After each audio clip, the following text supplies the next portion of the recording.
বিশেষ করে যারা প্রবাসী ভাই যারা বাইরে থাকেন, তো তারা ব্যাংক সেট আপ করার সময় আপনারা পে আউট সেট আপ করার সময় আপনারা কান্ট্রি বিভিন্ন কান্ট্রি দিয়ে থাকেন। কেউ সৌদি দিয়ে থাকেন, কেউ মালয়েশিয়া, কেউ আরব, বিভিন্ন কান্ট্রি আপনারা দিয়ে ব্যাংক সেট আপ করতে যান।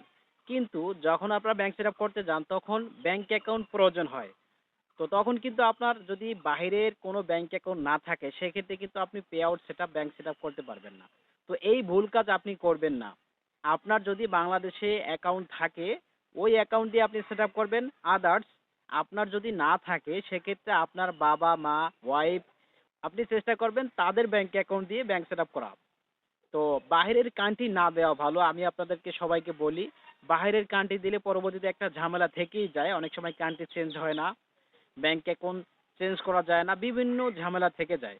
সুতরাং আপনারা বাহিরের ব্যাংক অ্যাকাউন্ট দিয়ে বাহিরের কান্ট্রি দিয়ে ব্যাংক সেট আপ করবেন না, এই ভুল কাজটি করবেন না। বাংলাদেশের যে কারো ব্যাংক অ্যাকাউন্ট দিয়ে আপনি ব্যাংক সেট আপ করবেন, আপনার ব্যাংক সেট আপে পে আউটে সারা জীবনে কোনো ধরনের ঝামেলা হবে না। আশা করি বুঝতে পারছেন। ভিডিওটি শেয়ার করে সবাইকে একটু সচেতন করে দেবেন।